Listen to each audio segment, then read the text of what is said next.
ಕೈಗೆ ಖರ್ಗೆ ಬಲ ವಿಶೇಷ ಸ್ವಾಗತ ನಮ್ಮ ಜೊತೆಗಿದ್ದಾರೆ ಕಾಂಗ್ರೆಸ್ನ ಸಂಸದೀಯ ನಾಯಕ ಮಲ್ಲಿಕಾರ್ಜುನ ಖರ್ಗೆ ಅವರು ತಾವು ಕೌರವರು ಪಾಂಡವರ ವಿಚಾರವನ್ನ ಪ್ರಸ್ತಾಪ ಮಾಡಿದ್ರಿ ಈ ಒಂದು ಚುನಾವಣಾ ಸೋಲು ಗೆಲುವಿನ. ಸೊ ತಾವು ಪಾಂಡವರಾದ್ರೆ ವನವಾಸಕ್ಕೆ ಹೋಗ್ಬೇಕಲ್ಲ, ಈ ವನವಾಸ ಕಳಿಸಿದಾರೆ ಜನ ನಿಮ್ಮನ್ನು. ನೋಡಿ, ಜನ ವನವಾಸಕ್ಕೆ ಕಳಿಸಿದ್ರು, ನಮಗೆ ಅಧಿಕಾರ ಕೊಟ್ಟಿಲ್ಲ, ಇದು ಸ್ಪಷ್ಟ ನಾವು ಒಪ್ಕೊಂಡಿದ್ದೇವಲ್ಲ. ನಾವು ಇಲ್ಲ ಅಂತ ಹೇಳಿದ್ರೆ ನೀವು ಪದೇ ಪದೇ ಅದನ್ನು ಚುಚ್ಚಿ ನಮ್ಗೆ ಹೇಳ್ಬೋದು. ಜನ ಆದೇಶ ಏನಿದೆ ಬಿಜೆಪಿ ಪರವಾಗಿ ಅನ್ನೋದಕ್ಕಿಂತಲೂ ಮೋದಿ ಪರವಾಗಿ ಬಂದಿದೆ. ಸೊ ಬಿಜೆಪಿ ಗೆಲುವಲ್ಲ, ಅದು ಬಿಜೆಪಿ ಗೆಲುವು ಇಲ್ಲ. ಯಾಕಂದ್ರೆ ಅವ್ರ ಮತನೇ ಕೇಳಿಲ್ಲ. ಬಿಜೆಪಿ ಅಲ್ಲ, ಮೋದಿ ಬಿಜೆಪಿ ನಾಯಕ ತಾನೆ, ಅವ್ರೇನು ಕಾಂಗ್ರೆಸ್ ನಾಯಕ ಅಲ್ಲ. ನಾಯಕ ಅದಕ್ಕೆ ನಾಯಕ ಬಿಜೆಪಿ ರಾಜನಾಥ್ ಸಿಂಗ್ ಅದಕ್ಕೆ ನಾಯಕ, ಮೋದಿ ಒಬ್ಬ ಪ್ರಚಾರಕ. ಸೊ ಹಾಗಾದ್ರೆ ರಾಹುಲ್ ಗಾಂಧಿ ಸೋನಿಯಾ ಗಾಂಧಿ ನಾಯಕತ್ವ ಸೋಲಾಗಿದೆ, ಕಾಂಗ್ರೆಸ್ ಸೋಲಾಗಿಲ್ಲ ಅಂತ ಹೇಳ್ಬೋದು. ರಾಹುಲ್ ಗಾಂಧಿ ಸೋನಿಯಾ ಗಾಂಧಿ ನಾಯಕತ್ವ ಸೋಲಾಗಿದೆ, ಈ ಚುನಾವಣೆ ಜನ ಸೋಲಿಸಿದ್ದಾರೆ. ನೋಡಿ, ನೀವು ಒಂದಕ್ಕೆ ಒಂದು ತಂದೆ, ಇಲ್ಲಿ ನಾವೆಂದೂ ಕೂಡ ಒಬ್ಬ ವ್ಯಕ್ತಿ ಹೆಸರಲ್ಲಿ ಕೇಳೇ ಇಲ್ಲ. ನಾವು ಕಾಂಗ್ರೆಸ್ ಪಕ್ಷದ ಹೆಸರಲ್ಲಿ ಕೇಳಿದ್ದೇವೆ. ರಾಹುಲ್ ಗಾಂಧಿ ಸೋನಿಯಾ ಗಾಂಧಿ ನಮ್ಮ ಪಕ್ಷದ ಮುಖಂಡರು. ಹೌದು, ಈಗ ಪಕ್ಷದ ನಮ್ಮ ಮುಖಂಡರು, ನಮ್ಮ ಅಧ್ಯಕ್ಷರು, ಉಪಾಧ್ಯಕ್ಷರು, ಇದು ನಿಜ. ಆದರೆ ನಾವೆಂದೂ ಕೂಡ ಪಕ್ಷದ ಕಾರ್ಯಕ್ರಮಗಳು ಮತ್ತು UPA ಸರ್ಕಾರದ ಕಾರ್ಯಕ್ರಮಗಳು ಇಟ್ಟು ಸೋನಿಯಾ ಗಾಂಧಿ ಅವ್ರ ಮುಖಾಂತರ ಪ್ರಚಾರ ಮಾಡಿದ್ದೇವೆ, ರಾಹುಲ್ ಗಾಂಧಿ ಮುಖಾಂತರ ಪ್ರಚಾರ ಮಾಡಿದ್ದೇವೆ, ನಾವು ಪ್ರಚಾರ ಮಾಡಿದ್ದೇವೆ. ಆದರೆ ಅವರು ಹಾಗೆಲ್ಲ. ಅವರು ಮುಖಾಂತರ ನೀವು ಜನರ ಮುಂದೆ ಹೋಗಿ ಸೋತ್ರಿ ಅಂತ ಹೇಳ್ತಾರೆ. ಅವರು ಹೇಳಿದ್ದು ಒಬ್ಬ ವ್ಯಕ್ತಿ ಹೆಸರಿನಿಂದ ಮೋದಿಗೆ ಓಟ್ ಕೊಡಿ. ನೀವು ರಾಹುಲ್ ಗಾಂಧಿ ಹೆಸರು ಹೇಳಿಲ್ವಾ? ಬಿಜೆಪಿ ಮನಮೋಹನ್ ಸಿಂಗ್ ಅವ್ರು ಕರ್ಕೊಂಡು ಬರ್ಲಿಲ್ಲ, ನೀವು ಎಲ್ಲಿ ಕರ್ಕೊಂಡು ಮನಮೋಹನ್ ಸಿಂಗ್ ಪ್ರಧಾನಮಂತ್ರಿ ಅಂತ ಹೇಳಿದ್ರಿ. ನಾವು ನಮ್ಮ ಪಕ್ಷಕ್ಕೆ ಓಟ್ ಕೊಡಿ ಅಂತ ಕೇಳಿದ್ದೇವೆ. ಮನಮೋಹನ್ ಸಿಂಗ್ ನೀವು ಬಿಂಬಿಸ್ಲೇ ಇಲ್ಲ. ಅರೆ, ನಮ್ಮ ಪಕ್ಷಕ್ಕೆ ಓಟ್ ಕೊಡಿ ಅಂತ ಕೇಳಿದ್ದೇವೆ. ಮುಂದಿನ ಚುನಾವಣೆಯಲ್ಲಿ ಅವರ ಸ್ವತಃನೇ ನಾವು ರಿಟೈರ್ ಆಗ್ತೇವೆ ಅಂತ ಘೋಷಣೆ ಮಾಡಿದ ಮೇಲೆ ನೀವು ಅವ್ರ ಹೆಸರಲ್ಲಿ ಕೇಳಿಲ್ಲ ಅಂದ್ರೆ ನಾನು ಏನು ಹೇಳಿ? ಅವ್ರದ್ದೇ ಸರ್ಕಾರ ಅಲ್ವಾ ನೇತೃತ್ವ, Mallikarjun Kharge part of the government. ಅವಾಗ 2014 ಚುನಾವಣೆ ಅಲ್ರಿ, ಅದು ಮುಖ್ಯ. ಸೊ ಅಂದ್ರೆ ರಾಹುಲ್ ಗಾಂಧಿ ಸೋನಿಯಾ ಗಾಂಧಿ ನಾಯಕತ್ವ ಸೋಲಾಗಿಲ್ಲ, ಕಾಂಗ್ರೆಸ್ ಸೋತಿದೆ. ನೋಡಿ, ನಾವೆಲ್ಲರೂ ರೆಸ್ಪಾನ್ಸಿಬಲ್. ಸೋತಾಗ ಯಾರೋ ಇಬ್ಬರು ವ್ಯಕ್ತಿಗೆ ಸೋಲಿಸಿದ್ರು, ಅವ್ರಿಗೋಸ್ಕರ ಪಾರ್ಟಿ ಇದೆ. ಮತ್ತೆ ಬೇರೆ ಕಡೆ ಸೋತಾಗ ರಾಜೀನಾಮೆ ಕೊಡ್ಬೇಕು ಅಂತ ಮಾಡಬೇಕು. ಗೆದ್ದಾಗ ಎಲ್ಲರೂ ಕ್ರೆಡಿಟ್ ತಗೊಳ್ತಾರೆ. ಯಾಕಂದ್ರೆ ಅನೇಕ ಸಾರಿ ಏನಾಗ್ತದೆ, ಪಕ್ಷದಲ್ಲೂ ಕೂಡ ಯಾವುದೇ ಪಕ್ಷದಲ್ಲಿ ಸ್ಥಳೀಯ ನಾಯಕರು ಕಾರ್ಯಕರ್ತರನ್ನ ಗುರುತಿಸ್ತಾರೆ, ಕ್ಯಾಂಡಿಡೇಟ್ನ ಗುರುತಿಸ್ತಾರೆ. ಹೈಕಮಾಂಡ್ದವರು ಒಂದು ಸಾರಿ ಎ ಮಾತು ಕೇಳ್ಬೋದು, ಬಿ ಮಾತು ಕೇಳ್ಬೋದು, ಸಿ ಮಾತು ಕೇಳ್ಬೋದು. ಆದರೆ ನೇರವಾಗಿ ಹೈಕಮಾಂಡ್ದವರು ಅಥವಾ ಸೋನಿಯಾ ಗಾಂಧೀಜಿಯವರು ಅಥವಾ ರಾಹುಲ್ ಗಾಂಧಿಯವರು ನೇರವಾಗಿ ಇವನಿಗೆ ಕೊಡಿ ಅಂತ ಎಂದೂ ಹೇಳಲ್ಲ. ಖರ್ಗೆ ಅವರೇ, ರಾಹುಲ್ ಗಾಂಧಿ ಫಾರ್ಮುಲಾ ಕೂಡ ಫೇಲ್ ಆಗಿದೆ. ಅತ್ಯಂತ ಯಂಗ್ಸ್ಟರ್ಸ್ ಏನಂತ ಹೇಳಿದ್ರು, ರಾಹುಲ್ ಗಾಂಧಿ ಈ ಸಲ ಹೊಸದಾಗಿ ಕೊಡೋಣ, ವಯಸ್ಸಾದವ್ರು ಬೇಡ, ಈ ಸಲ ಹೊಸ ಒಂದು ಜನರೇಷನ್ ತರಬೇಕು, ಹೊಸ ರಕ್ತ ಬರಲಿ ಅಂತ ಹೇಳಿದ್ರು. ಅವರು ಕೂಡ 80% ಜನ ಸೋತಿದ್ದಾರೆ. ನೋಡಿ, ನಮ್ಮಲ್ಲೇ ನೀವು ಉದಾಹರಣೆ ತಗೊಳ್ಳಿ, ಸಾಕಷ್ಟು ಯುವಕರಿಗೆ ಕೊಟ್ಟಿದ್ದಿದೆ ಮತ್ತು ಅದನ್ನು ಇದರಲ್ಲಿ ಯಾರೂ ಕೂಡ ಅಪೋಸು ಮಾಡಿಲ್ಲ. ಈಗ ನಂಬಲ್ಲೇ ತಗೊಳ್ಳಿ ನೀವು, ಈಗ ಧಾರವಾಡ ಕೊಟ್ಟಿದ್ದು ಯುವಕರಿಲ್ಲ, ಆಮೇಲೆ ಹಾವೇರಿ ಕೊಟ್ಟಿದ್ದೇನು ಯುವಕಲ್ಲ, ಆಮೇಲೆ ಬಾಗಲಕೋಟೆ ಕೊಟ್ಟಿರೋರು ಏನು ಮುದುಕರ, ಆಮೇಲೆ ನಿಮ್ಮ ನಾರ್ತ್ ಕ್ಯಾನ್ರಾ ಕೊಟ್ಟಿರೋ ಏನು ಮುದುಕರ. ಹೀಗೆ ಅಲ್ಲ, ಅದೇ ರಾಹುಲ್ ಗಾಂಧಿ ಫಾರ್ಮುಲಾ ವರ್ಕೌಟ್ ಆಗಿಲ್ಲ ಅಂತ ಹೇಳ್ತಾರದ್ದು. ನೋಡಿ, ಅದಕ್ಕೆ ಈ ವರ್ಕೌಟ್ ಆಗಿಲ್ಲ ಅಂತ ಅನ್ನೋದು ನಾವು ಅನೇಕ ಸಾರಿ ಯಾಕೆ ಹೇಳ್ತೇವೆ ಅಂದರೆ, ಈ ಫೇಲ್ಯೂರ್ ಆದ ತಕ್ಷಣ ಅವ್ರ ಹೆಸರ ಮೇಲೆ ಹಾಕೋಕ್ಕೆ ಅಥವಾ ಹೇಳಕ್ಕೆ. ಇಲ್ಲಿ ವರ್ಕೌಟ್ ಏನಂತಂದರೆ, ಪಕ್ಷ ದೃಷ್ಟಿಯಿಂದ ಎಷ್ಟು ಪ್ರಯತ್ನ ಮಾಡಬೇಕು ಶ್ರೀಮತಿ ಸೋನಿಯಾ ಗಾಂಧಿಯವರು ಮಾಡಿದ್ರು, ರಾಹುಲ್ ಗಾಂಧಿಯವರು ಮಾಡಿದ್ರು, ನಾವು ಮಾಡಿದೆ, ಎಲ್ಲರೂ ಮಾಡಿದ್ರು. ಆದರೆ ನಮ್ಮ ಪ್ರಚಾರ ಅಷ್ಟೊಂದು ಆಗಲಿ, ನಮ್ಮ ಕೆಲಸದ ಪ್ರಚಾರ. ನಿಮ್ಮ ಹಗರಣಗಳು ನಿಮ್ಮಲ್ಲಿ ಇದ್ದಂಥ ಇಷ್ಟೊಂದು ಏನೋ ಆಡಳಿತದಲ್ಲಿ ಇದ್ದಂಥ ಬಿಗಿನ್ ಇರಲಿಲ್ಲ. ಮನಮೋಹನ್ ಸಿಂಗ್ ಮಾತಾಡಿದ್ದೆ ಕಮ್ಮಿ, ಅವರು ಹೊರಗಡೆ ಹೋದಾಗ ರಾಹುಲ್ ಗಾಂಧಿ ಹೇಳ್ತಾರೆ ಆ ಬಿಲ್ಲನ್ನು ಕಸಕ್ಕೆ ಹಾಕಿ ಹರಿದಾಕಿ ಅಂತ ಹೇಳ್ತಾರೆ. ಸೊ ಜನಕ್ಕೆ ಏನು ಮೆಸೇಜ್? ಒಂದು ಸ್ಟ್ರಾಂಗ್ ಆದಂಥ ಒಂದು ಸರ್ಕಾರ ಬೇಕು ಅಂತ ಬಯಸಲ್ವಾ? ಈಗ ಅದು ಆಯ್ತಲ್ಲ, ನೀವು ಕಸದಾಗ ಬಿಸಾಕ್ದ, ಅದು ಹಗರಣಗಳಿದ್ದು ಇವು ಇದ್ದು. ಈಗ ನೀವು ಲೋಕಸಭೆಯಲ್ಲಿ ಪ್ರಸ್ತಾಪ ಮಾಡಿದ್ರಿ, ಲ್ಯಾಂಡ್ ಅಕ್ವಿಸಿಷನ್ ಬಿಲ್ಲು, RTE, ಆಮೇಲೆ ನರೇಗಾ, ಇಷ್ಟೆಲ್ಲ ಒಳ್ಳೊಳ್ಳೆ ಯೋಜನೆಗಳು. ಏನು ಫುಟ್ಪಾತ್ ವ್ಯಾಪಾರಿಗಳು ಕೂಡ ಒಂದು ಭದ್ರತಾ ಯೋಜನೆ ಬಂತು, ನಿಮ್ಮಿಂದನೇ ಅನೇಕ ಯೋಜನೆಗಳು ಬಂದ್ರು ಕೂಡ ಅದನ್ನು ಹೇಳೋದ್ರಲ್ಲಿ ಕಾಂಗ್ರೆಸ್ ಫೇಲ್ ಆಗಿದೆ ಅಂತ ನೀವೇ ಒಪ್ತಾ ಇಲ್ಲ. ಈಗ ಮಲ್ಲಿಕಾರ್ಜುನ ಖರ್ಗೆ ತಂದು ನೀವು ಲೋಕಸಭೆಯಲ್ಲಿ ಕಾಂಗ್ರೆಸ್ ಪಕ್ಷ ಉಳಿಸಿ ಅದನ್ನ ಬೆಳೆಸಿ ಅಂತಂದ್ರೆ ಹೆಂಗಾಗುತ್ತೆ? ಅದನ್ನ ಬಹುಶಃ ನೀವೇನು ಕೇಳಕ್ಕಿಲ್ಲ. ನಾನು ಪಾರ್ಲಿಮೆಂಟ್ನಲ್ಲೇ ಹೇಳಿನಿ, ವಿಶೇಷವಾಗಿ ನಿಮ್ಮ ಮಾರ್ಕೆಟಿಂಗ್ ಚೆನ್ನಾಗಿತ್ತು, BJP ಮಾರ್ಕೆಟಿಂಗ್ ಕೊಳತ ಸಾಮಾನು ಅವರು ಚೆನ್ನಾಗಿದೆ ಅಂತ ಮಾರಿದ್ರು.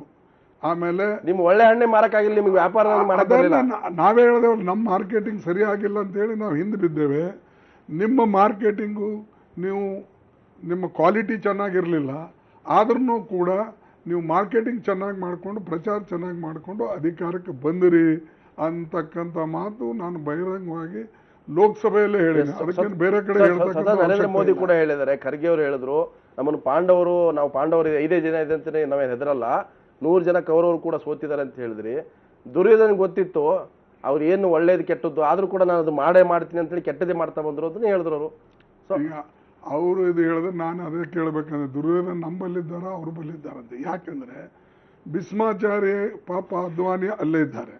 ಆಯ್ತು, ಇವ್ರಿಗೆ ಬ್ಲೈಂಡ್ಲಿ ಸಪೋರ್ಟ್ ಮಾಡಿದಂಥ ರಾಜನಾಥ್ ಸಿಂಗ್ ಅವರು, ಧೃತರಾಷ್ಟ್ರಗಳು ಅನೇಕ ಜನ ಅವ್ರ ಬಲ್ಲೇ ಇದ್ದಾರೆ. ಮತ್ತು ಎಲ್ಲಿ ಧೃತರಾಷ್ಟ್ರ, ದ್ರೋಣಾಚಾರಿ ಮತ್ತು ಭೀಷ್ಮಾಚಾರ್ಯ ಇದ್ದಾರೋ ಅಲ್ಲೇ ದುರ್ಯೋಧನ ಇರಬೇಕು. ಏನು ಪಾಂಡವ್ರ ಬಲ್ಲಿ ಇರ್ತಾನೆ ದುರ್ಯೋಧನ? ಅಲ್ಲ, ಪಾಂಡವರು ಅಂತಂದ್ರೆ ಪಾಂಡವ್ರ ಜನ ಸೋಲಿಸಿ ನೀವು ಪಾಂಡವರು ಅಂತ ಹೇಳ್ತಾರೆ. ಅವ್ರು ಹೇಳ್ತಾರೆ ಕೌರವರು ಯುದ್ಧದಲ್ಲಿ ಸೋತಿದ್ದಾರೆ, ಜನ ಸೋಲಿಸಿರೋದು ಕೌರವರು ನೀವು ಅಂತ ಕಾಂಗ್ರೆಸ್ನವರು. ಅದನ್ನು ಅವ್ರಿಗೆ ಈಗ ನಾನು ಹೇಳಿದಕ್ಕೆ ಅದು ಉತ್ತರ.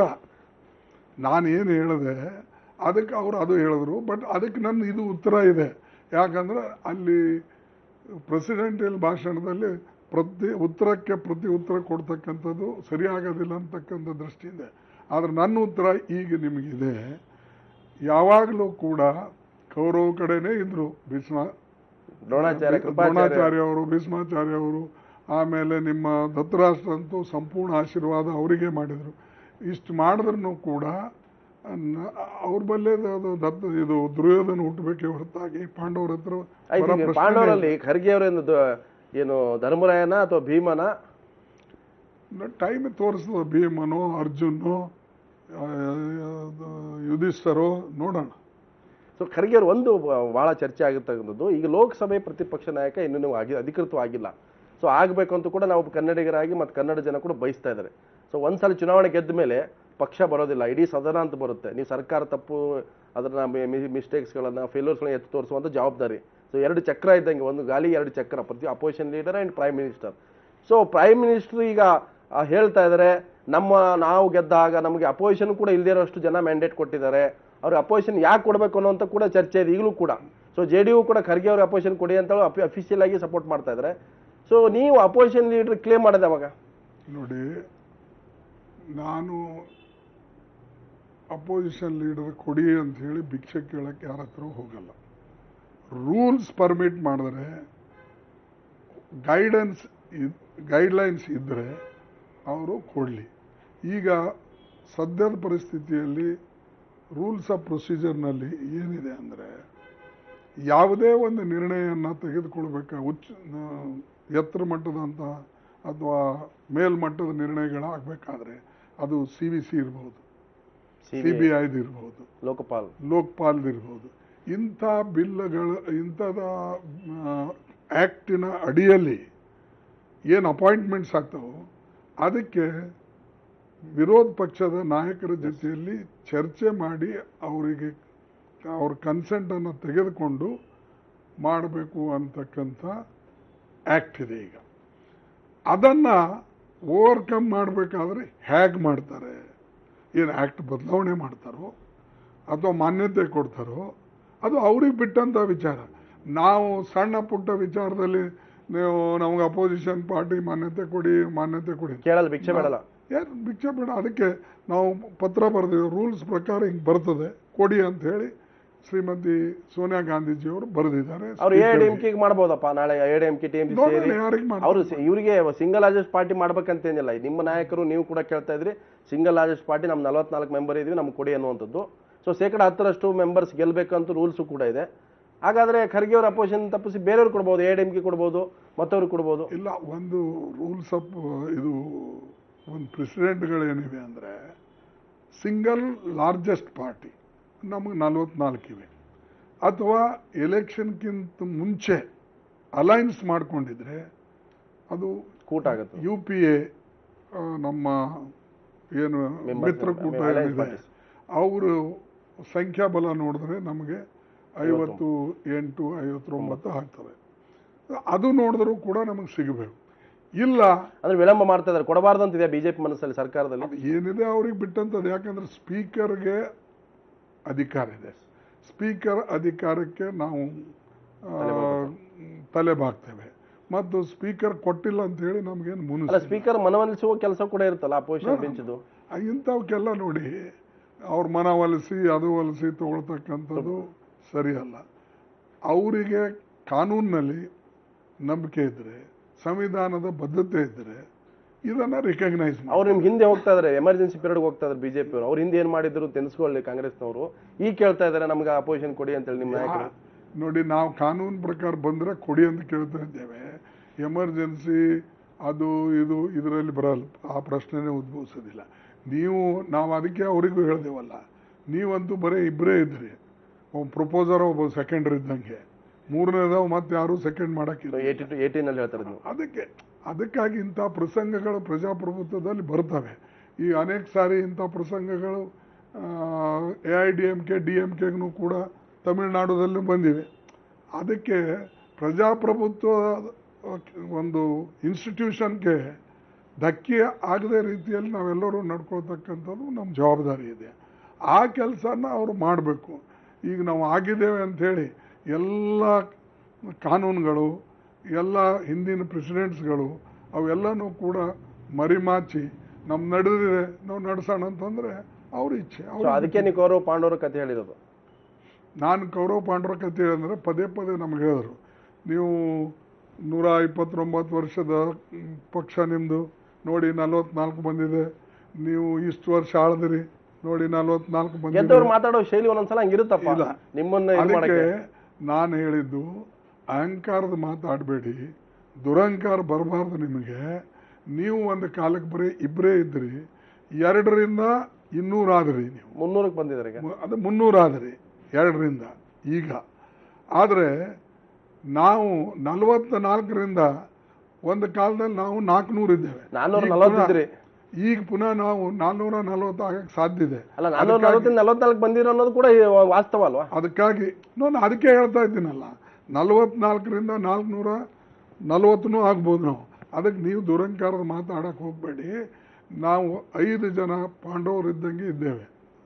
ನಮ್ಮ ಸಂಖ್ಯಾಬಲ ಕಡಿಮೆ ಇದ್ರೂ ಕೂಡ ನಿಮಗೆ ಕೌರವರಿಗೆ ಎದುರಷ್ಟು ಶಕ್ತಿ ಅಥವಾ ಎದುರಿಸ್ತಕ್ಕಂಥ ಶಕ್ತಿ ನಮಗಿದೆ. ಅದಕ್ಕಾಗಿ ನೀವು ನಮಗೆ ಬಗ್ಗಿಸಿ ಅಥವಾ ನಮಗೆ ಬಟ್ ನರೇಂದ್ರ ಮೋದಿ ಹಾಗೇನು ಹೇಳಿಲ್ಲ. ಅವ್ರು ನೀವು ಹೇಳಿದ್ರೆ ಅವರೇನು ಅಹಂಕಾರ ಅಂತ ಹೇಳಿಲ್ಲ. ನನಗೆ ಸಿಕ್ಕಿರೋ ಮ್ಯಾಂಡೇಟ್ ಅನ್ನು ಕೂಡ ಅಹಂಕಾರವನ್ನ ತೋಳೋದಿಲ್ಲ. ನಾನು ಇನ್ಕ್ಲೂಸಿವ್ ಹೋಗ್ತೀನಿ, ನನಗೆ ಅಪೋಸಿಷನ್ ಕೂಡ ನನಗೆ ಬೇಕು. ನೀವು ಡೀಲಿಂಗ್ ಮಾಡಬೇಡಿ. ಇದನ್ನ ಅವ್ರ ಪ್ರಪೋಸರ್ ಸೆಕೆಂಡರ್ ಮಾತಾಡಾಗ ನೀವು ರಾಜೀವ್ ಪ್ರತಾಪ್ ರೂಢಿ ಭಾಷಣದ ಬಗ್ಗೆ ಹೇಳ್ತಾರೆ. ಹೌದು, ನ್ಯಾಚುರಲಿ ಅದಕ್ಕೆ ಉತ್ತರ ನಾನು ಕೊಡ್ಬೇಕಲ್ಲ. ಅದು ಆದಮೇಲೆ ಅವರು ಕೊನೆ ಭಾಷಣದಲ್ಲಿ ಅವ್ರು ಹೇಳಿದ್ದಾರೆ ಎಲ್ಲರಿಗೆ ತೊಗೊಂಡು ಹೋಗ್ತೀನಿ. ನೋಡ್ಬೇಕದು, ಕಾದು ನೋಡ್ಬೇಕಾಗ್ತದೆ. ನಿಜವಾಗ್ಲೂ ಯಾವಾಗಲೂ ಕೂಡ ನಾವು ಒಳ್ಳೆ ಡಾಕ್ಟ್ರು ಕೆಟ್ಟ ಡಾಕ್ಟ್ರು ಅಂತ ಯಾವಾಗ ನೋಡ್ಬೋದು. ನಮ್ಮ ಕಾಯಿಲೆ ಬಂದು ಹಾಸ್ಪಿಟಲ್ಗೆ ಹೋದಾಗ ಒಳ್ಳೆ ಡಯಾಗ್ನೋಸ್ ಮಾಡಿ ಔಷಧ ಕೊಟ್ಟು ಕ್ಯೂರ್ ಮಾಡಿದಾಗನೇ ಒಳ್ಳೆ ಡಾಕ್ಟ್ರು ಅಂತ ಹೇಳ್ಬೋದು. ಅಲ್ಲಿವರೆಗೆ ಕಾದು ನೋಡಿ. ಕೆಲವರು ಚೀಟಿ ಚಿಪ್ಪಟೆ ಹಾಕಿ ಮುಗಿಸ್ಬಿಡ್ತಾರೆ, ಕೆಲವರು ಹಿಂಗೆ ಬರೀ ಕೈ ಹಿಡಿದ್ಬಿಟ್ಟು ಹಿಂಗೆ ಮಾಡ್ಬಿಟ್ಟು ಮುಗಿಸ್ತಾರೆ. ಕೆಲವರು ಆಪರೇಷನ್ ಮಾಡ್ಬೋದು, ಕೆಲವರು ಟ್ಯಾಬ್ಲೆಟ್ಸ್ ಕೊಡ್ಬೋದು, ಕೆಲವರು ಇಂಜೆಕ್ಷನ್ ಮಾಡ್ಬೋದು. ಒಬ್ಬೊಬ್ಬ ಡಾಕ್ಟರ್ ಒಂಥರ ಟ್ರೀಟ್ಮೆಂಟ್ ಕೊಡ್ಬೋದು. ಯಾವ್ಯಾವ ಕಾಯಿಲೆಗೆ ಏನೇನು ಮಾಡಬೇಕು ಅನ್ನೋದು ಅದು ಅಂತ ಡಾಕ್ಟ್ರಲ್ಲೇ 24 ಜನ ಹೋಗ್ತಾರೆ ಎಕ್ಸ್ಪರ್ಟ್ಸ್. ಈಗ ಸದ್ಯಕ್ಕೆ ಅವರಲ್ಲಿ ವಹಿಸ್ಕೊಂಡಿದ್ದಾರೆ ಅಧಿಕಾರ. ಆ ಅಧಿಕಾರ ವಹಿಸ್ಕೊಂಡ್ಮೇಲೆ ಹೇಗೆ ನಡೆಸ್ತಾರೋ ನೋಡ್ಬೇಕು ನಾವು. ಈಗ ತನ್ನ ರಾಜ್ಯನೇ ತಾನು ಪಾಪ 13.5 ವರ್ಷ ಆಳಿದ್ರು. ಅವ್ರ ಪಕ್ಷ 10 ವರ್ಷ, ಎಲ್ಲ ಸೇರಿದ್ರೆ 25 ವರ್ಷ ಅವರೇ ಆಳಿದ್ದಾರೆ ಗುಜರಾತ್. ಇನ್ನೂ ನಂಬರ್ 1 ಆಗಿಲ್ಲ ಅದು. ಇಲ್ಲಿ 60 ತಿಂಗಳು ನನಗೆ ಟೈಮ್ ಕೊಡಿ, 60 ತಿಂಗಳದಾಗ ಎಲ್ಲ ದೇಶದಲ್ಲೇ ನಂಬರ್ 1 ಮಾಡ್ತೀನಿ ಅಂತ ಹೇಳಿದ್ರು. ಅದಕ್ಕೆ ಹೇಳೋದು ಸುಲಭ, ಮಾಡೋದು ಎಷ್ಟು ಕಷ್ಟ ಅಂತ ಅವ್ರಿಗೂ ಗೊತ್ತಿದೆ. ಅವ್ರ ರಾಜ್ಯದಲ್ಲೇ ಏನಾಗಿದೆ. ಖರ್ಗೆ ಅವರೇ, ನೀವು ಈ ಸರ್ಕಾರಕ್ಕೆ ಎಷ್ಟು ತಿಂಗಳು ಟೈಮ್ ಕೊಡ್ತೀರಿ? ಏನು ನಿಮ್ ಪರ್ಫಾರ್ಮೆನ್ಸ್ ನೋಡಕ್ಕೆ ಅಥವಾ ಅಳೆಯಕ್ಕೆ, ಇದು ಅನ್ನ ಬೆಂದಿದೆಯೋ ಇಲ್ಲೋ ಅನ್ನೋಂಥ ನೋಡಕ್ಕೆ? ನೋಡಿ, ಯಾರು ಕೂಡ ನಾವು ತರಾತುರಿಯಲ್ಲಿ ಟೀಕೆ ಮಾಡೋದು ಸರಿಯಲ್ಲ. ಈಗ ಮೊನ್ನೆ ಅವ್ರ ಭರವಸೆ ಮಾತುಗಳು ಹೇಳ್ತಾ ಇದಾರಪ್ಪ. ಅವ್ರ ಅಧಿಕಾರದಲ್ಲಿ ಮೊನ್ನೆ ಬಂದಿದ್ದಾರೆ, ಒಂದು ದೊಡ್ಡ ಚುನಾವಣಾ ಪ್ರಣಾಳಿಕೆ ಜನರ ಮುಂದೆ ಇಟ್ಟಿದ್ದಾರೆ. ಮತ್ತು ಅಧ್ಯಕ್ಷರ ಮುಖಾಂತರ ಭಾಷಣ ಕೂಡ ಮಾಡಿದ್ದಾರೆ. ಪ್ರೆಸಿಡೆಂಟ್ ಆಫ್ ಇಂಡಿಯಾ ಸ್ಪೀಚ್ನು ಕೂಡ ಮಾಡಿಸಿದ್ದಾರೆ ಜಂಟಿ ಸೆಷನ್ದಲ್ಲಿ. ನೋಡೋಣ ಈಗ ಅವ್ರ ಬಳಿ 100 ದಿವಸಿನ ಕಾರ್ಯಕ್ರಮ ಅಂತ ಮೊದಲು ಹೇಳಿದ್ರು. ಅದ್ರಾಗ ಏನೂ ಇಲ್ಲ. 100 ದಿವಸನಾಗ ಏನೇನು ಮಾಡ್ತೇವಂತ, 1 ವರ್ಷನಾಗ ಏನು ಮಾಡ್ತಾರೆ ಅದು ಹೇಳಿಲ್ಲ. 5 ವರ್ಷದಾಗ ನಾವು ಇದು ಮಾಡ್ತೇವೆ ಅಂತ ಹೇಳಿದ್ದಾರೆ. ಇನ್ನೂ ಒಂದು 5 ವರ್ಷನಾಗ ನಾವು 10 ವರ್ಷನಾಗ ಅದು ಮಾಡ್ತೇವೆ ಇದು ಮಾಡ್ತೇವೆ ಅಂತ ಹೇಳಿದ್ದಾರೆ. ಅಂದರೆ ಅದರ ಅರ್ಥ ಏನಂತಂದರೆ ಅವರು 60 ತಿಂಗಳ ಅಜೆಂಡಾ ಅವ್ರ ಬಳಿ ಈಗಿಲ್ಲ, ಮತ್ತು ಈ ವರ್ಷದ ಅಜೆಂಡಾನು ಕೂಡ ಏನು ಮಾಡಬೇಕು ಅನ್ನೋದಿಲ್ಲ. ಅದಕ್ಕಾಗಿ ಇನ್ನೂ ಅವರು ಚಿಂತನೆಯಲ್ಲಿದ್ದಾರೆ, ಯೋಚನೆಯಲ್ಲಿದ್ದಾರೆ. ನಾವು ತಕ್ಷಣವೇ ಈಗ ಟೀಕೆ ಮಾಡಿದ್ರೆ ಸರಿ ಹೋಗುತ್ತೆ. ಖರ್ಗೆ ಅವರು ನೀವು ಆರಂಭದಲ್ಲಿ ಟೀಕೆ ಸಂದರ್ಭ ಬಂದಾಗ ಮಾಡೋಣ, ತಪ್ಪು ಮಾಡಿದಾಗ ಮಾಡೋಣ. ಒಂದಷ್ಟು ಹನಿಮೂನ್ ಪೀರಿಯಡ್ ಅವಕಾಶ ಕೊಡ್ತೀವಿ. ನಾವು ಯಾವಾಗಲೂ ಕೂಡ ನಾವು ಕನ್ಸ್ಟ್ರಕ್ಟಿವ್ ಸಪೋರ್ಟ್ ಮಾಡಬೇಕು, ದೇಶದ ಹಿತದೃಷ್ಟಿಯಿಂದ ಮತ್ತು ವಿಶೇಷವಾಗಿ ಜನರ ಹಿತದೃಷ್ಟಿಯಿಂದ. ಎಲ್ಲೆಲ್ಲಿ ಜನಹಿತ ಇದೆ, ಜನರಿಗೆ ಅನುಕೂಲ ಆಗ್ತದೆ, ದೇಶಕ್ಕೆ ಒಳ್ಳೇದಾಗ್ತದೆ, ಅಲ್ಲಿ ಸಪೋರ್ಟ್ ಮಾಡೋಣ. ಆದರೆ ಜನಹಿತ ಕಡೆಗಾಣಿಸಿ, ದೇಶದ ಹಿತವನ್ನು ಕಡೆಗಾಣಿಸಿ ಅವ್ರು ನಡ್ಕೊಂಡ್ರೆ ಖಂಡಿತವಾಗಿ ಅಪೋಸಿಷನ್ ತನ್ನ ರೋಲನ್ನು, ತನ್ನ ಪಾತ್ರವನ್ನು ಖಂಡಿತವಾಗಿ ಅಂಥದ್ದೊಂದು ಪ್ರಶ್ನೆ. ನರೇಂದ್ರ ಮೋದಿ ಆಡಳಿತ ಬಹಳ ಕ್ಲೀನ್ ಆಗಿರುತ್ತೆ, ಯಾವುದೇ ರೀತಿಯ ಕಪ್ಪು ಚುಕ್ಕಿ ಇಲ್ಲ, ನನ್ನ ಡ್ರೆಸ್ ಯಾವ ಥರ ನೀಟಾಗಿರುತ್ತೆ, ಅದ್ರ ಮೇಲೆ ಒಂದೇ ಒಂದು ಕಪ್ಪು ಚುಕ್ಕಿ ಇಲ್ಲ ಅಂತ ಹೇಳಿದ್ರು. ಈಗ ಅವರ ಸಂಪುಟದ ಒಬ್ಬ ಸಚಿವ ನೀಲ್ ಚಂದ್ರ ಮೇಲೆ ಒಂದು ಆರೋಪ ಬಂದಿದೆ, ಕೋರ್ಟ್ ಸಮನ್ಸ್ ಕೂಡ ಕೊಟ್ಟಿದೆ, ರೇಪ್ ಕೇಸ್ ಸಂಬಂಧಪಟ್ಟಂಗೆ. ನೀವೇನು ಹೇಳ್ತೀರಿ? ನೋಡೋಣ, ಈಗ ಅದನ್ನು ನಾನು ಸಂಪೂರ್ಣ ಮಾಹಿತಿ ನನ್ನ ಹತ್ರ ಬಂದಿಲ್ಲ. ನಿಮ್ಮ ಪಕ್ಷ ಅವರು ರಾಜೀನಾಮೆ ಕೇಳ್ತಾ ಇದೆ, ಮೋದಿ ಅವರು ಏನು ಮಾಡ್ತಾರೆ ಅಂತ ಕಾಯ್ತಾ ಇದ್ದಾರೆ. ಅದೇ ನಮ್ಮ ಪಕ್ಷದವರಿಗೂ ನಾನು ಸ್ಪೋಕ್ಸ್ ಪರ್ಸನ್ಸ್ಗೆ ಅದನ್ನು ಮಾತಾಡಿದ್ದೇನೆ.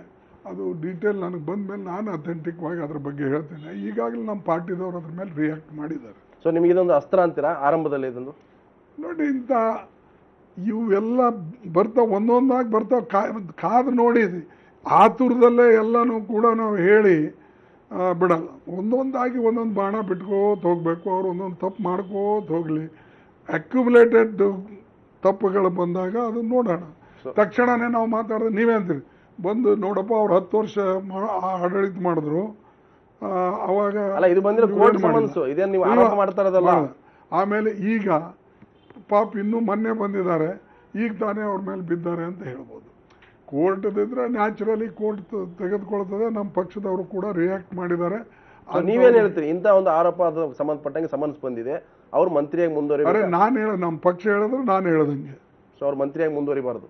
ನಮ್ಮ ಪಕ್ಷದ ಏನು ನಿಲುವು ಇದೆ ಅದೇ ನಿಲುವು ನಂದು. ಸೊ ಇನ್ನೊಂದು ಖರ್ಗೆ ಅವರೇ, ಒಂದು ಬಹಳ ವಿಶೇಷವಾಗಿರ್ತಕ್ಕಂಥದ್ದು, ಈ ಸಲದ ಲೋಕಸಭೆಯಲ್ಲಿ ನೀವು ಹೊಸ ಎಂಟ್ರಿ, ಮೋದಿ ಕೂಡ ಹೊಸ ಎಂಟ್ರಿನೇ. ನೀವು ಮಂತ್ರಿ ಆಗಿರ್ಬೋದು, ಆದರೆ ಹೊಸಬ್ರೆ, ನೀವು ಎರಡನೇ ಬಾರಿಗೆ ಹೋಗಿರೋದು. ಸೊ ಮೋದಿ ನೀವು ಹೇಳ್ತಾರೆ ಅವ್ರು ಬ್ರ್ಯಾಂಡು ಮಾರ್ಕೆಟಿಂಗ್ ಮಾಡಿದ್ರು, ಕೊಳೆತಣ್ಣು ಕೂಡ ಚೆನ್ನಾಗಿ ಮಾರಿದ್ರು, ಜನ ತಗೊಂಡ್ರು, ಈಗ ನೋಡೋಣ ಮುಂದೆ ಏನಾಗುತ್ತೆ ಅಂತ ಹೇಳ್ತಾ ಇದ್ರಿ. ಸೊ ಮೋದಿಯಲ್ಲಿ ಪಾಸಿಟಿವ್ ಪಾಯಿಂಟ್ಸ್ ಏನು ನೋಡಿದ್ರು ಒಬ್ಬ ಅಪೋಸಿಷನ್ ಲೀಡರ್ ಆಗಿ? ಎಲ್ಲಿದೆ? ಏನಿಲ್ಲ, ಅವ್ರ ಪಾತ್ರನೇ ವಹಿಸಿಲ್ಲ. ಈಗ ಬಣ್ಣ ಹಚ್ಕೊಂಡು ಬಂದಿದ್ದಾರೆ, ಮುಂದೆ ಹೆಂಗೆ ಕುಣಿತಾರೆ ನೋಡೋಣ. ಸೊ ಕುಣಿಯವ್ರಿಗೆ ಕಾಯ್ತೀರಿ? ನ್ಯಾಚುರಲಿ ಅವ್ರು ಯಾವ ಅವರ ಪದ್ಧತಿಯಲ್ಲಿ ನಡ್ಕೊಳ್ತಾರೋ ಅಂತಕ್ಕಂಥದ್ದು ನೋಡ್ಬೇಕಾಗ್ತದೆ. ನೋಡಿದ ಮೇಲೆ ನಾವು ಹೇಳಬೇಕು. ಅವ್ರ ಮಾತುಗಳು ಕೂಡ ಒಂದಷ್ಟು ಭರವಸೆ ಬಂದಿದೆ ಅಲ್ವಾ? ಒಬ್ಬ ಸೈಕಲ್ ರಿಪೇರ್ ಮಾಡೋ ಮುಸ್ಲಿಂ ಮಗ ಬರೀ ಸೈಕಲ್ ರಿಪೇರ್ ಮಾಡಿದ್ರೆ ಹೆಂಗೆ, ಸೈಕಲ್ ಓನರ್ ಆಗ್ಬೇಕು, ಇವ್ರ ಸ್ಕೀಮ್ಗಳೆಲ್ಲ ಬರೀ ಅವ್ರು ಸೈಕಲ್ ರಿಪೇರ್ ಮಾಡೋದೇ ನೋಡಿ. ಇದೇ ಅನೇಕ ಸಾರಿ ಶ್ರಮಕ್ಕೆ ಬೆಲೆ ಸಿಗಬೇಕು. ಅನೇಕ ಸಾರಿ ಈ ಮಾಧ್ಯಮದಲ್ಲಿ ಈ ವಿಷಯಗಳು ಚರ್ಚೆ ಆಗಿಲ್ಲ, ಜನರಿಗೂ ಇದ್ರ ಬಗ್ಗೆ ಅರ್ಥ ಆಗಿಲ್ಲ. ನನಗೂ ಕೂಡ ಬಹಳ ಇದ್ರ ಬಗ್ಗೆ ಒಂದು ದಿಗ್ಭ್ರಮೆ ಇದೆ. ಸ್ಕಿಲ್ ಡೆವಲಪ್ಮೆಂಟ್ ಅಂತ ಹೇಳಿ, ಸ್ವಲ್ಪ ಕೇಳಿ, ಸ್ಕಿಲ್ ಡೆವಲಪ್ಮೆಂಟ್ ಸೆಂಟರ್ ಅಂತ ಹೇಳಿ ಮಾಡಿ ಮೊಟ್ಟ ಮೊದಲನೇ ಜರ್ಮನ್ ಜೊತೆಯಲ್ಲಿ MOU ಮಾಡಿ ನಿಮ್ಮ ಬೆಂಗಳೂರಿಗೆ ತಂದೇವೆ, ಗುಲ್ಬರ್ಗಾಗೆ ತಂದೇವೆ. ಮತ್ತು 50 ವರ್ಷದಲ್ಲಿ 5,000 ITI ಇದ್ದು, ನಾನು ಲೇಬರ್ ಮಿನಿಸ್ಟರ್ ಆಗಿ ಕೇವಲ 4 ವರ್ಷದಲ್ಲಿ 5,000 ITI ಮಾಡಿದೆವು. ಇದು ಸ್ಕಿಲ್ ಡೆವಲಪ್ಮೆಂಟ್ ಅಲ್ಲ. ಇವ್ರು ಹೇಳ್ಕೊಳ್ಳೋದೇನು ಅಂತಂದರೆ, ನಾವು ಮಾಡಿದ್ದನ್ನು ಬಿಡೋದು, ನಾನು ಸ್ಕಿಲ್ ಡೆವಲಪ್ಮೆಂಟು ಇದು ಸ್ಕ್ಯಾಂಡಲ್ ಅಲ್ಲ, ಅವು ಅಲ್ಲ. ಈಗ ಹೇಳೋದು ಸುಲಭ, ನೋಡೋಣ ಏನೇನು ಮಾಡ್ತಾರೆ ಅಂಥೇಳಿ. ಆದರೆ ಸ್ಕಿಲ್ ಡೆವಲಪ್ಮೆಂಟ್ಗೆ ನಾವು ಕೊಟ್ಟಂಥ ಇಂಪಾರ್ಟೆನ್ಸು ಫ್ಲ್ಯಾಗ್ಶಿಪ್ ಪ್ರೋಗ್ರಾಮ್ ಮಾಡಿ, ಡಾಕ್ಟರ್ ಮನಮೋಹನ್ ಸಿಂಗ್ ಅವರು ಸ್ವತಃ ಇದರಲ್ಲಿ ಆಸಕ್ತಿ ವಹಿಸಿ ನಮ್ಮ ಯುವಕರು ಹೆಚ್ಚಿನ ಸಂಖ್ಯೆಯಲ್ಲಿ 18 ವರ್ಷದ ಹಿಡ್ಕೊಂಡು 35 ವರ್ಷದ ಒಳಗಡೆ ಇರತಕ್ಕಂಥವ್ರ ಸಂಖ್ಯೆ ಇವತ್ತು ಸುಮಾರು ಹೆಚ್ಚು ಕಡಿಮೆ 60ರಿಂದ 65% ಇದೆ. ಇವ್ರ ಕೈಗೆ ನಾವು ಕೆಲಸ ಕೊಡದೆ ಹೋದರೆ ಖಂಡಿತವಾಗಿ ನಮ್ಮ ದೇಶದ ಅಭಿವೃದ್ಧಿ ಆಗೋದಿಲ್ಲ. ಮತ್ತು ಇಡೀ ಏಷ್ಯಾ ಖಂಡ ಅಷ್ಟೇ ಅಲ್ಲ, ಇಡೀ ಪ್ರಪಂಚದಲ್ಲೇ ಇಂಡಿಯಾ ಈಸ್ ಯಂಗ್. ಚೈನಾದಾಗೂ ಜನ ಮುದುಕರಾಗ್ಕೊಂಡು ಹೋಗ್ತಾರೆ, ಜಪಾನ್ಯಾಗ ಮುದುಕರಾಗ್ತಾ ಇದ್ದಾರೆ, ಯುರೋಪಿಯನ್ ಕಂಟ್ರೀಸ್ನಾಗ ಮುದುಕರಾಗ್ತಾ ಇದ್ದಾರೆ. ಯುವಕರು ಇರ್ತಕ್ಕಂಥದ್ದು ಏಷ್ಯಾ ಖಂಡದಲ್ಲಿ ಆಗಲಿ ಅಥವಾ ಪ್ರಪಂಚದಲ್ಲೇ ಆಗಲಿ ನಮ್ಮ ಭಾರತ ದೇಶ. ಅದಕ್ಕಾಗಿ ಸ್ಕಿಲ್ ಡೆವಲಪ್ಮೆಂಟ್ ಸೆಂಟರ್ಗೆ ಮಾಡಬೇಕು ಅಂತ ಹೇಳಿ ಈಗಾಗಲೇ ನಾವು 11th and 12th 5-year ಪ್ಲ್ಯಾನ್ದಾಗ ಹಣ ಇಟ್ಟು ಎಲ್ಲ ಕಡೆ ಪ್ರಾರಂಭ ಮಾಡಿದ್ದೇವೆ. ಈಗ ಅದಕ್ಕೆ ತಾನು ಒಂದು ಬ್ರ್ಯಾಂಡ್ ನೇಮ್ ಕೊಟ್ಟು ನಾನು ಸ್ಕಿಲ್ ಡೆವಲಪ್ಮೆಂಟ್ ಮಾಡ್ತಾ ಇದ್ದೀನಿ, ಸ್ಕಿಲ್ ಇಂಡಿಯಾ, ಸ್ಕ್ಯಾಮ್ ಇಂಡಿಯಾ ಅಲ್ಲ, ಸ್ಕಿಲ್ ಇಂಡಿಯಾ ಮಾಡ್ತೀನಿ ಅಂತ.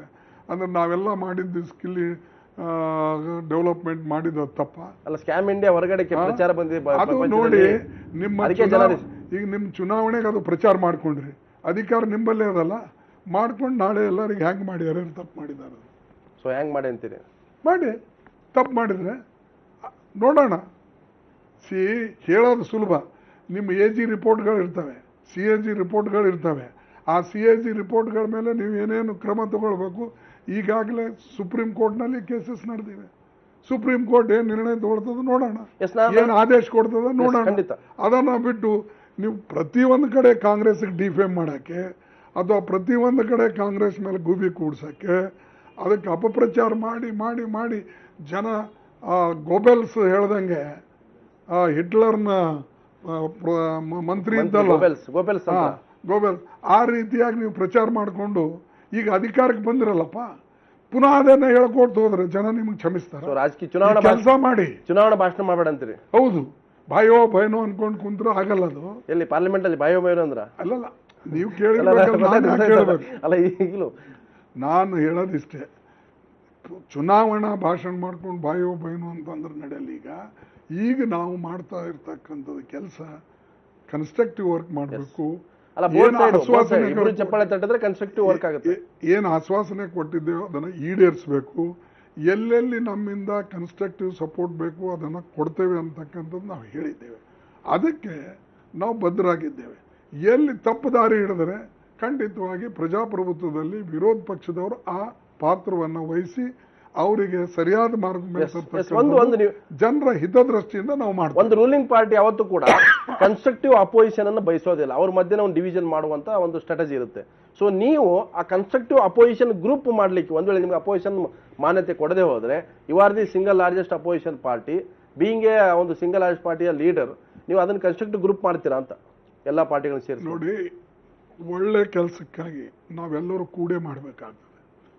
ಮತ್ತು ಈ ದೇಶದ ಸಂವಿಧಾನವನ್ನು ರಕ್ಷಣೆ ಮಾಡೋಕ್ಕೋಸ್ಕರ, ಸೆಕ್ಯುಲರ್ ತತ್ವಗಳನ್ನು ಉಳಿಸೋಕ್ಕೋಸ್ಕರ ಮತ್ತು ಜಾತ್ಯತೀತ ರಾಷ್ಟ್ರ ಅಂತ ಹೇಳಿ ನಾವೇನು ಕಟ್ಟಿದ್ದೇವೆ ಅದನ್ನು ಧಕ್ಕೆ ಆಗದ ರೀತಿಯಲ್ಲಿ ಅದಕ್ಕೆ ಉಳಿಸ್ಕೊಳ್ಳೋಕ್ಕೋಸ್ಕರ, ಸಾಮಾಜಿಕ ನ್ಯಾಯದಗೋಸ್ಕರ ನಾವೆಲ್ಲರೂ ಕೂಡ ಒಂದಾಗ್ತೇವೆ. ಅವ್ರ ಹತ್ರನೂ ಹೋಗಿ ಕೇಳ್ಕೊಳ್ತೇವೆ.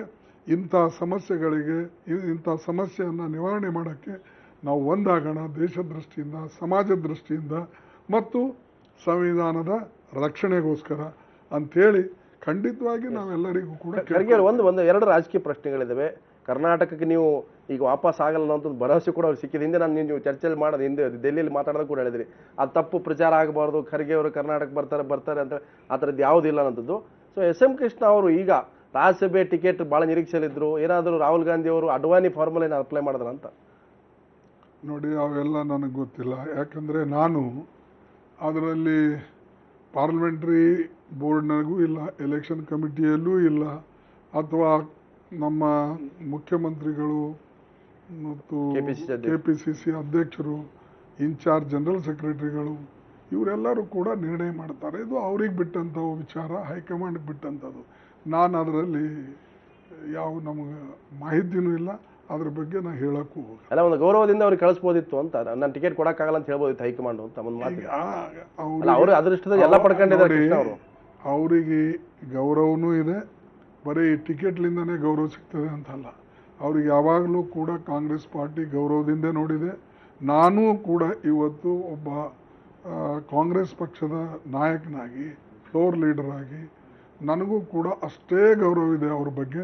ಯಾಕಂದ್ರೆ ಈ ರಾಜ್ಯಕ್ಕೆ ಅವ್ರ ಕಾಲದಲ್ಲಿ ಸಾಕಷ್ಟು ಅವರು ಸಾಕಷ್ಟು ಕೆಲಸಗಳಾಗಿವೆ. ಅದಕ್ಕೆ ಕೆಲಸ ಮಾಡಿ ಅವರು ಕೂಡ ಹೆಸರನ್ನು ಸಂಪಾದನೆ ಮಾಡಿದ್ದಾರೆ. ಅದಕ್ಕಾಗಿ ಸುಮ್ಮನೆ ಈ ಮಾಧ್ಯಮದ ಮುಖಾಂತರ ಅವ್ರ ಮುಖಾಂತರ ಹೇಳಿಕೆ ಮುಖಾಂತರ ಇವೆಲ್ಲ ಹುಟ್ಟಿಸಿ ಅವರ ವ್ಯಕ್ತಿತ್ವವನ್ನು ಕುಗ್ಗಿಸ್ತಕ್ಕಂಥದ್ದು ಯಾರು ಅವ್ರು ಎಲ್ಲೂ ಕೂಡ ಹೇಳಲಿಲ್ಲ. ಅವ್ರು ಸ್ವತಃನೇ ಹೇಳಿದ್ದಾರೆ. ರಾಜಶೇಖರನ್ ಹೇಳಿದ್ರೆ ಯಾರೋ ತಪ್ಪಿಸಿದ್ರು ಅವರಿಗೆ ಅವಕಾಶ ಕೊಡಬಹುದು. ನಾನು ಎಸ್.ಎಂ. ಕೃಷ್ಣ ಅವ್ರ ಬಗ್ಗೆ ಮಾತಾಡ್ತಾ ಇದ್ದೇನೆ. ಅವ್ರು ಯಾವಾಗಲೂ ಕೂಡ ಎಂಥ ಸಂದರ್ಭದಲ್ಲೂ ಕೂಡ ಬೇರೆ ಮಾತಾಡೋದಿಲ್ಲ, ಒಡಕಿನ ಮಾತಾಡೋದಿಲ್ಲ. ಅವ್ರು ಯಾವಾಗಲೂ ಕೂಡ ಏನು ಪಕ್ಷ ನಿರ್ಣಯ ತಗೊಳ್ತದೋ ಅದಕ್ಕೆ ನಾನು ಬದ್ಧನಿದ್ದೇನೆ ಮತ್ತು ಯುವಕರು ಮುಂದೆ ಬರಬೇಕು ಅನ್ನತಕ್ಕಂಥ ಮಾತು ಅವ್ರ ಬಾಯಿಂದ ಬಂದಿದೆ. ಅದಕ್ಕೆ ಸುಮ್ಮನೆ ಅವರ ವ್ಯಕ್ತಿತ್ವ ಕುಗ್ದು ಅವರು ವಿಶೇಷವಾಗಿ ರಾಜಕೀಯದಲ್ಲಿ 50-55 ವರ್ಷ ಕಾಂಗ್ರೆಸ್ ಬಹಳ ಕೊಟ್ಟಿದ್ದೇವೆ ಅವ್ರಿಗೆ ಪಡ್ಕೊಂಡಿದ್ದಾರೆ. ಅವರು ಕೂಡ ಕಾಂಗ್ರೆಸ್ನಿಂದ ಹೆಚ್ಚು ಪ್ರಭಾವಿತರಾಗಿದ್ದಾರೆ. ಸೊ ಒಂದು ಕೊನೆ ಪ್ರಶ್ನೆ, ಡಾಕ್ಟರ್ ಪರಮೇಶ್ವರ್ ಕೂಡ ಸಂಪುಟಕ್ಕೆ ಬರ್ತಾರೆ, DCM ಆಗ್ತಾರೆ ಅನ್ನೋದು. ಸೊ ಹೈಕಮಾಂಡ್ ತೀರ್ಮಾನ ಮಾಡುತ್ತಾ ಆದಷ್ಟು ಬೇಗ?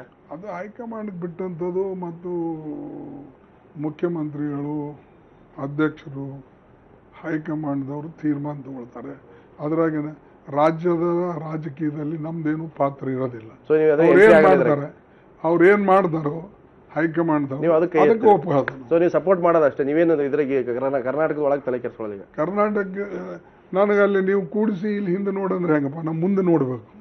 ಎಸ್, ಖರ್ಗೆ ಅವರು ಇಷ್ಟ ಚರ್ಚೆ ಮಾಡಿದ್ರೆ ಮತ್ತೊಂದು ಗುಲ್ಬರ್ಗ ನಿಮ್ಗೆ ಬಹಳಷ್ಟು ಕೊಟ್ಟಿದೆ. ಗುಲ್ಬರ್ಗ ಜನ ಕೂಡ ನಿಮಗೆ ಈ ಒಂದು ಸ್ಥಾನಮಾನ ನಿರೀಕ್ಷೆ ಮಾಡಿದ್ರು. ಯಾಕಂತಂದ್ರೆ ಗುಲ್ಬರ್ಗ ಜನ ಆರಿಸದೆ ಹೋಗಿದ್ರೆ ಈ ಸ್ಥಾನದಲ್ಲಿ ಕೂಡ ಕೂಡಕ್ಕಾಗ್ತಿರಲ್ಲ. ಸೊ ಗುಲ್ಬರ್ಗ ಜನಕ್ಕೆ ಏನು ಹೇಳ್ತೀವಿ? ಇಡೀ ಗುಲ್ಬರ್ಗ ಜನತೆಗೆ ನಾನು ಅವರೆಲ್ಲರಿಗೂ ಕೂಡ ಹಾರ್ದಿಕವಾದಂಥ ಧನ್ಯವಾದಗಳು ಹೇಳ್ತೀನಿ. ನನಗೆ 2ನೇ ಸಲ ಆರಿಸಿ ತಂದಿದ್ದಕ್ಕೆ ಮತ್ತು ಸುಮಾರು 9 ಸಲ ನನಗೆ ಅವರು ಅಸೆಂಬ್ಲಿಗೂ ಕೂಡ ಆರಿಸಿಕೊಟ್ಟರು. ಅವರ ಆಶೀರ್ವಾದದಿಂದಲೇ ಮತ್ತು ಆ ಜನರ ಬೆಂಬಲದಿಂದಲೇ ಇವತ್ತು ನಾ ಈ ಸ್ಥಾನಕ್ಕೆ ಬರೋಕ್ಕೆ ಸಾಧ್ಯ. ಅದಕ್ಕೆ ನಾ ಯಾವಾಗಲೂ ಹೇಳ್ತೀನಿ, ಜನತಾ ಜನಾರ್ದನ ಅಂಥೇಳಿ. ಎಲ್ಲರೂ ಕೂಡ ಅಲ್ಲಿ ಹೋಗಿ ಅವರ ಆಶೀರ್ವಾದ ಪಡ್ಕೊಂಡು ನಾ ಬಂದೀನಿ ಅಂತ ಹೇಳ್ತಾರೆ. ನನಗೇನಂತಂದರೆ ಜನರ ಆಶೀರ್ವಾದದಿಂದ ನಾ ಬಂದಿದ್ದೇನೆ. ಇದೇ ರೀತಿಯಾಗಿ ಅವರ ಆಶೀರ್ವಾದ ನನ್ನ ಮೇಲೆ ಇರಲಿ ಅಂತ ಹೇಳಿ ನಾನು ಬಯಸ್ತೇನೆ. ಖರ್ಗೆ ಕೊನೆಯದಾಗಿ, ಸೋತಾಗಷ್ಟೇ ಖರ್ಗೆ ನಾಯಕತ್ವ ಬೇಡ, ಗೆದ್ದಾಗಲೂ ಕೂಡ ನಾಯಕತ್ವ ಬರಲಿ ಅಂತ ಆಶಿಸ್ತಾ ಇವತ್ತಿನ ವಿಶೇಷ ಸಂದರ್ಶ ಮುಗಿಸ್ತಾನೆ. ತಮಗೆ ಧನ್ಯವಾದ. ಸೊ ಮಲ್ಲಿಕಾರ್ಜುನ್ ಖರ್ಗೆ ಕಳೆದ 4-4.5 ದಶಕಗಳಿಂದ ಒಬ್ಬ ಕಾಂಗ್ರೆಸ್ನ ಶಿಸ್ತಿನ ಸಿಪಾಯಿ, ದಕ್ಷ ನಾಯಕರಾಗಿ, ಅದು ಸೋಲಿರಲಿ ಗೆಲುವಿರಲಿ, ಒಬ್ಬ ಖರ್ಗೆ ಯಾವತ್ತೂ ಕೂಡ ಆ ಒಂದು ಗಟ್ಟಿ ಬಂಡೆಯಾಗಿ ಕಾಂಗ್ರೆಸ್ ಪಕ್ಷ ಉಳ್ಕೊಂಡು ಬಂದಿರೋದ್ರಿಂದಲೇ ಈ ಸ್ಥಾನಮಾನಗಳು ಸಿಕ್ಕಿದೆ ಅನ್ನೋದು. ಕಾಂಗ್ರೆಸ್ ಪಕ್ಷ ಇಲ್ಲದೆ ಹೋಗಿದ್ರೆ ಖರ್ಗೆನೂ ಕೂಡ ಗುರ್ಸಕ್ಕೆ ಸಾಧ್ಯ ಆಗ್ತಿರಲಿಲ್ಲ. ದೇವರಾಜರ ಸ್ವಂತ ನಾಯಕರು ಇಲ್ಲದೆ ಹೋಗಿದ್ರೆ ಖರ್ಗೆ ಅಂತವ್ರು ಗುರ್ಸಕ್ಕೆ ಆಗ್ತಿಲ್ಲ. ಆದರೆ ಕಾಂಗ್ರೆಸ್ ಪಕ್ಷದಲ್ಲಿ ಮಾತ್ರ ಅಂತ ಸ್ಥಾನಮಾನಗಳು ಸಾಧ್ಯ ಅನ್ನುವಂಥದ್ದು, ಅವರ ತಾಳ್ಮೆಯಿಂದ ಇವತ್ತಿನ ಈ ಸ್ಥಾನ ಸಿಕ್ಕಿದೆ ಅನ್ನೋದು. ಸೊ ಖರ್ಗೆ ಅವರ ರಾಜಕೀಯದಲ್ಲಿ ಇನ್ನಷ್ಟು ಈ ರೀತಿಯ ಸ್ಥಾನಮಾನಗಳು ಸಿಗ್ತಾ ಹೋಗಲಿ ಅಂತ ಆಶಿಸ್ತಾ ಇವತ್ತಿನ ವಿಶೇಷ ಸಂದರ್ಶನ ಮುಗಿಸ್ತಾ ಇದ್ದೇನೆ. ನೇರ ದಿಟ್ಟ ನಿರಂತರ ಸುದ್ದಿಗೆ ನೋಡ್ತಾ ಇರಿ ಸುವರ್ಣ ನ್ಯೂಸ್.